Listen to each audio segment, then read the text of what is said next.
Hey everybody, welcome to this week's episode of Making Sense of It All with Jesse Stakes. So HR services play a crucial role in managing employees and ensuring a smooth workplace environment. There's a couple of key aspects to HR services: recruiting and onboarding talent, employee benefits and managing those benefits, training and developing the people that you bring into your organization, performance management, employee relations and how things are going. How do you handle conflicts and address grievances and foster positive relationships among your employees?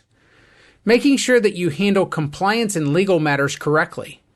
And then also when people are going to leave your organization or you're exiting somebody, making sure that your offboarding or your exit process is properly in place and that HR manages the exit process, including paperwork, final paychecks, and the exit interviews in the correct manner. Well, my guest this week is Stephen Murray. He's the founder and the lead human resource consultant for Grow Fast HR Solutions.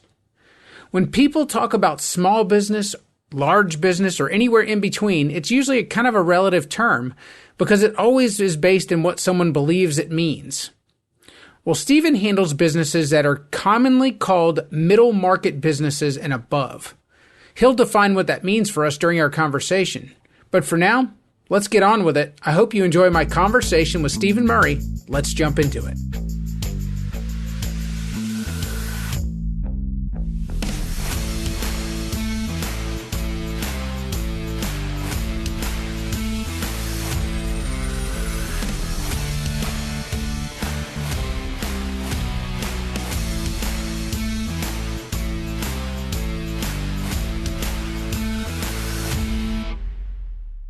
So for my audience out there, can you tell my audience what Grow Fast HR Solutions does as a company? Sure. We're a consulting group that helps organizations focus on their human capital as a strategic approach to grow their business and remain competitive in the marketplace. So in the simplest of terms, a lot of my audience is going to understand what you said. Some of them are not. Some of them, it's going to be one of those things that it's just it's a foreign language to them. So in layman's terms, what does it mean to the bulk of my audience? What should that mean to them? Sure. So quite simply, it means that organizations, really no matter what size right now, are facing so much complexity with their talent. So it's either recruiting the right talent or developing them, retention. And so what we do is work with them to try to create solutions that will help them remain competitive in the marketplace. I know that is an absolutely tremendous challenge that everybody is facing, and it's been some years now.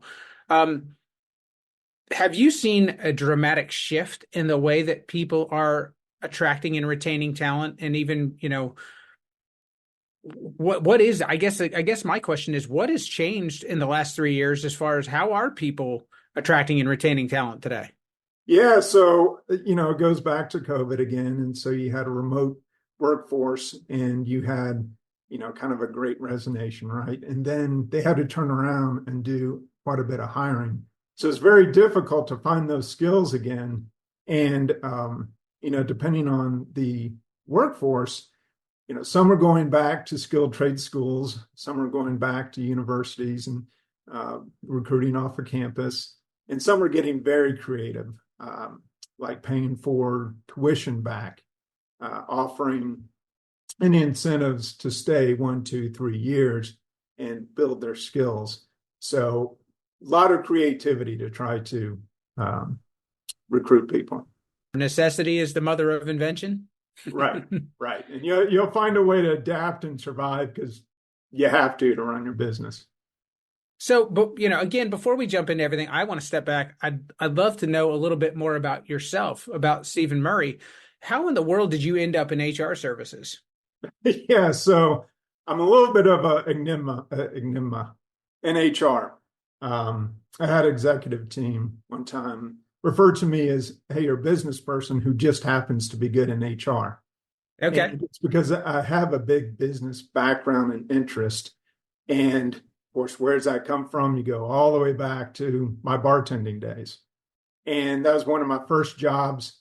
And I really loved it. I love the pace of it, the customers of it, the people I worked with, and I love the business piece of it. And so as I continued my career, I was like, what, it doesn't really fit anywhere nicely as you mature your career. And so what I did find finally is Michigan State had a labor industrial relations and HR program. And that kind of fit it, had a lot of law, had the HR piece. So I completed that, and it started a 25-year career in basically Fortune companies.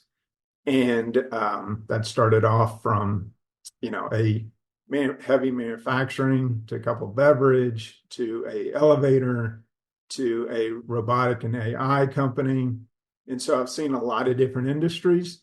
No doubt. Pivoted around a lot of different size groups and covered small little 200 size groups to big regions to US and Canada. So it was really, I just have a driving, interest in innovation and continuing to really chase my, passion of bringing. I mean, you spend 70% of your life at work. So I just find it interesting that what do you do? How's that molded? What changes? So that's a little bit about how I got. Yeah. When you say 70% of our life is spent at work, don't remind me of that. I think when people hear that, it makes them run for the hills. It's funny you brought up being a bartender, because I think everybody loves their bartender. Everyone's best friend is their bartender. But in my experience, the bar and HR don't necessarily go together for the most part. Most of the time, HR problems will start in the bar. Well, that's what I've never really considered myself HR. It's always been a hard shoe to get into. And true, there's a lot of, patrons who get a little out of hand. I grew up in Atlanta, and I think one of my stories was one of my customers was Joe Torre. Now, he was, managing the Atlanta Braves much earlier than when I started my bartending, but he kind of remained alumni. He kept coming there quite a bit. So it was, a lot of fun to get to know him and his background. And so I almost went into baseball, but stayed a little bit more on the HR side. And so it's just been an interesting ride. No doubt. Yeah. So now with Grow Fast HR, what is the market that you guys are serving? What are the types of clients that you're looking to get in front of, and who are you looking to help? Yeah, sure. So, I'll back up a little bit about how we got into this position. And what interested us is, there's 350,000 organizations, businesses in the middle market. And you take that down, there's 40 million employees. So, wow, it's growing. There's a rich group of employees there. But then we got to the failure rate. And that really hit us with the sobering thought that 50% of those organizations, in the first 5 years are going to fail, and 70% in the first 10 years. And that's pretty sobering. That's when we went back and looked at what really is going on there. And so that interested us. And so what was the answer? What was the answer that you guys came to? Was there a consensus as far as why you feel like those businesses had failed at such an alarmingly high rate? Oh man, there's so many variables, right? It's sure. Is your product selling? Is there a market for your product, and economic, but as far as the human capital piece, it goes back to really two things. One, you have a passion to grow your business, and that is really what drives us. Someone's taking a risk, taking their money to grow their business, and they're not really thinking what it's going to take to switch from, the small group they are. They continue to grow, and then all of a sudden, do they have the right people? Can they recruit the right people? And so they kind of run into that issue. And then just looking at, 3 or 5 to 10 year and kind of an exit plan, and all of a sudden they don't have a workforce planning. They haven't thought about that. And so you can quickly outgrow your organization. And that's usually what you see happens. They grow so fast that their culture, their skills Right. are not keeping up with it. Well, in today's world too, everyone is looking to get where they're going as fast as possible. Where I think a lot of the times, when you look at 25, 30 years ago, people accepted that there was a path to their career and they were willing to kind of, jump on that escalator up and not try to continue up the stairs. Whereas in today's world, I think people jump on the escalator and they're looking to, sprint, jump, crossover, do whatever they need to do to get where their goal is, because their goal is far more important to them than a goal of a company in a lot of ways. So I got to imagine from this huge cultural shift that we've had within the workforce in the last, couple of decades, that it absolutely changes what you do today versus what you did 20, 25 years ago. Oh yeah, absolutely. I mean, you have I see it as the generational, right? Baby boomers had a different approach and they're starting to retire in numbers. I kind of fit between that and millennials and Gen Z. And so, my approach has been, you stay steady, you work hard, you kind of keep with the same company, but move around. And now you have a whole generation that knows nothing but electronics, computers, technology. That's what they grew up on. Instant gratification. So, if they don't get it right, and then they expect, from a company as a customer, I want it right then and there. I'm not going to wait. I want a path to my career to grow. And if you're not, doing that from day one and I don't see it, then, I swipe to the left or swipe to the right, and there's a new person I can get a job with. No doubt. Yeah. No doubt. I mean, a perfect example, I think, is college football in today's world. I mean, we watched what happened, in the last several years in college football, and coaches don't know what the team is going to look like year to year because now the kids can, they move. And I'm not saying that they shouldn't be allowed to, but it is very different than what it used to look like. So it's all things that you have to adapt and change to. So you mentioned that you're servicing middle markets, or those are the customers that you're looking to be in front of. That's a term that, again, some people are going to understand, and then other people are going to it's going to create a question mark for them. Can you define what middle markets means to the audience? Yeah, it depends on who you're asking, whether it's what financial institution. But basically for us, starts around 100 employees up to 500, say. So $10 million up to hundreds of millions. And for us, it's more or less because the revenue is based off of whatever widget you're selling. Sure. For us, it's the number of employees, because you get to about 100 and you start to hit some breaking points. That's where maybe you had an HR group that was homegrown, and now you're starting to say, hey, I need some specialties in a couple areas.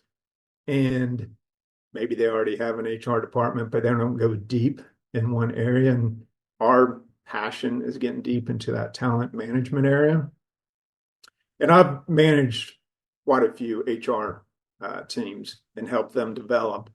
And so about that 100, 150 is when the owner needs to start to decide, am I going to grow that talent internally, or am I going to go externally to some specialties? And we hope we fill that gap of, bringing them the right talent, developing that for them. No doubt. All right, Stephen, I'm going to put you on the spot because people like stories, and so do I. So can you just give us an example of a company that's, roughly about that size where they implemented your services, and it's been something like, just how did it help them? How did it help them be more successful as a company? Yeah. So one of my favorite is most recent. I worked for, it was a company based out of Europe, out of Britain, but we scaled up in the U.S. I was hired to scale up U.S. and Canada, and it was a robotic AI company. Okay. And so you're scaling up from the base, but then the inorganic. We did 2 acquisitions of robotic arms, and I've never been into that. And outside of the typical acquisition, kind of fun you do looking at leaders on both sides and cultures, was the actual product. So a lot of the employees were up in Toronto. Went up there. There's big as kind of like it's one of those facilities where there's, open space, there's a nice kitchen, there's Papa Shop, there's all that, which I hadn't been used to. So that was kind of fun. But then really one of the engineers took me to the back room, right, to really show me something that they've been working on. And there's this huge robotic arm that was surrounded by a lot of different boxes. And they had all different type of products in there. They had like a soup can that was, heavy. It had like a chips with a paper bag. And so as the arm put together an order, it had to think through the weight of that bag, what product should go on the bottom and the top. And it also had to think about how hard to squeeze it. So it goes down and it squeezes the soup can a little bit tighter, puts it in first, because that's where your products are going to go. And then it goes over to the chip bag, which can pop very easily. And it uses a much lighter touch to pick that up and put it on the top of the, grocery bag. And I mean, for me, sorry for the words, that was cool. I mean, and absolutely it was learning as it went along, which may seem, I guess scary to some, but to me, I'm like, it's really advancing how we can, compete in the marketplace and where we're going. But for a robot to, tell the difference in those products was just kind of took me aback. And no doubt. Yeah. No doubt. Well, and it's AI and automation have come up with so many of my guests and talking about different industries, different organizations. When it comes to HR services and we start talking about things like artificial intelligence and, augmentation of what people can do, do you see this as, increasing the demand for specialized HR services? Or do you think that there's going to be such a shift away from human capital that there's going to be less of a demand? Which direction do you think it's going to go? I think the demand will just be different. It'll still be there. So it's quickly changing. There's many things about HR that had already been AI, and they're just bringing attention to it now, like applicant tracking systems and such. It'll continue to change the administrative piece. So the demand will be from CEOs, from business owners. Hey, we want more of that strategic piece. What are you doing to help our company compete with that different technology? Because if they're not, exploring how to use that technology, certainly their employees and customers are doing it very quickly. No doubt. So they're going to want to know, take a look at the market. What can we put in? So I think it's going to be, that's where HR will be a little bit more specialized.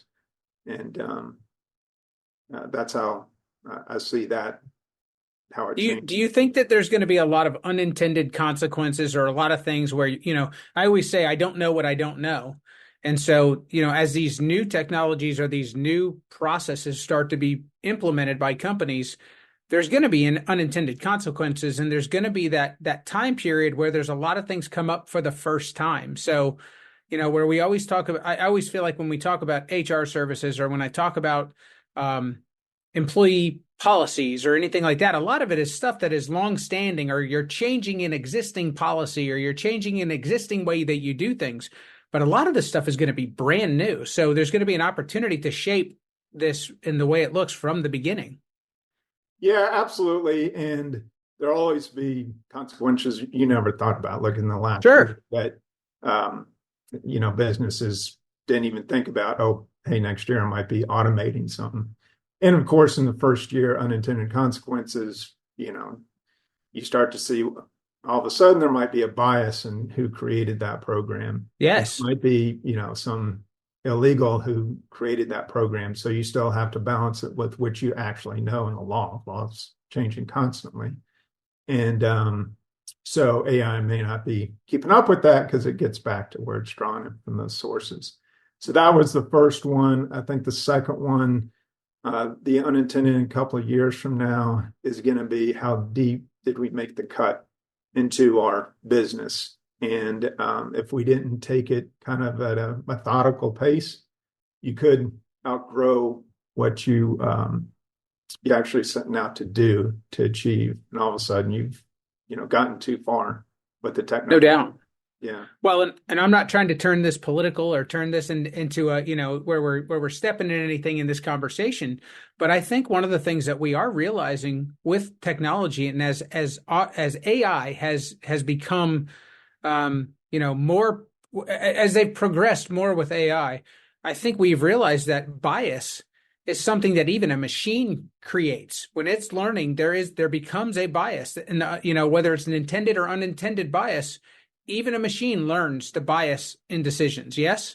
Yes, it does, because it's still learning one way, and it's going to continue to learn that path, if you will. So the programming of it from the very beginning is where is it pulling that information? It didn't pull Mm-hmm. everywhere, and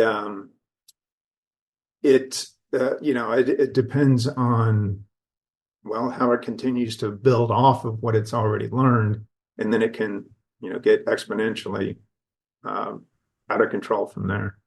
Well, and I mean, you brought it up off camera with me. I think you even wrote it to me, was essentially like, or these organizations need to stay flexible and they need to be willing to change with all of this, with everything that's new that's coming at them.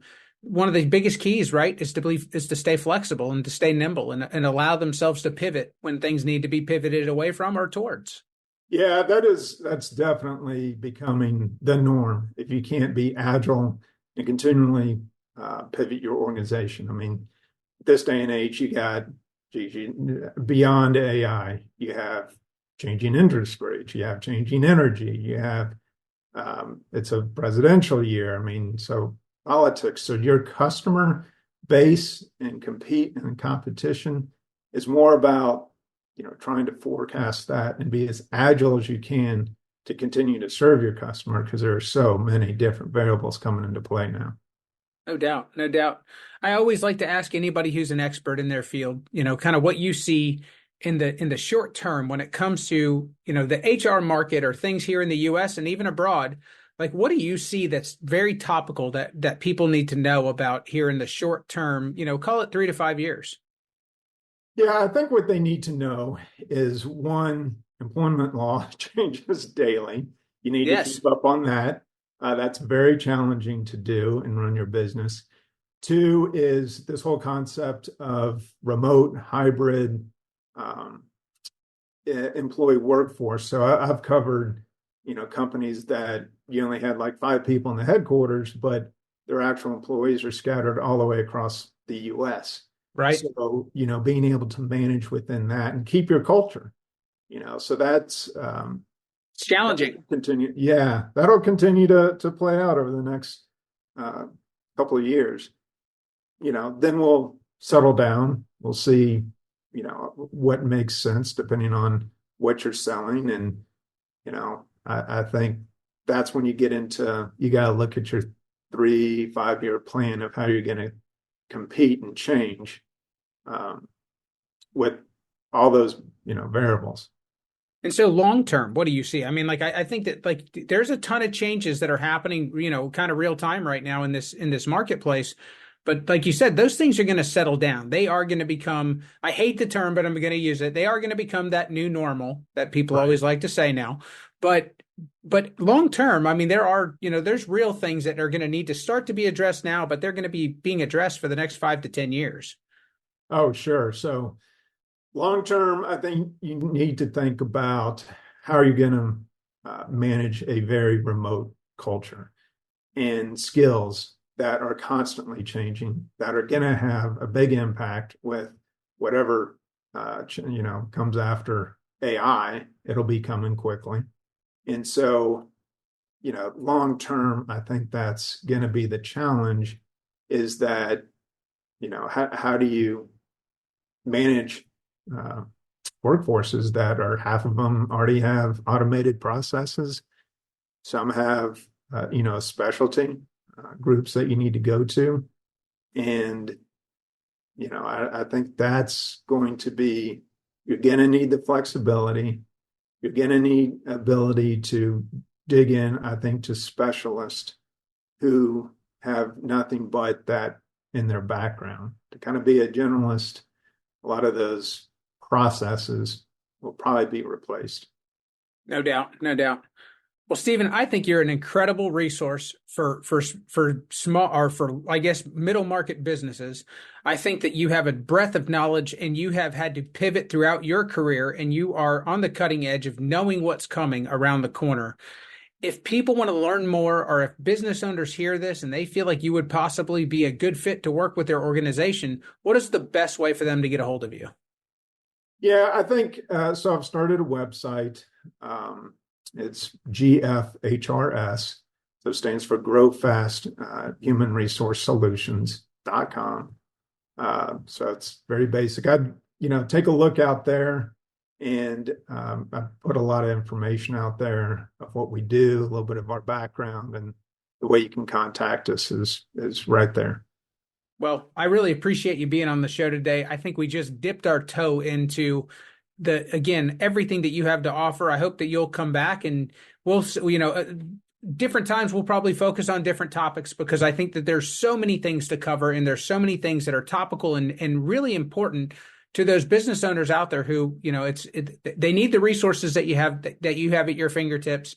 And again, I thank you very much for sharing it with the audience. We'll talk to you again soon. All right. Thanks, Jesse. It's a lot to wrap your head around, isn't it? I certainly would not want to navigate the turbulent HR waters in 2024 alone.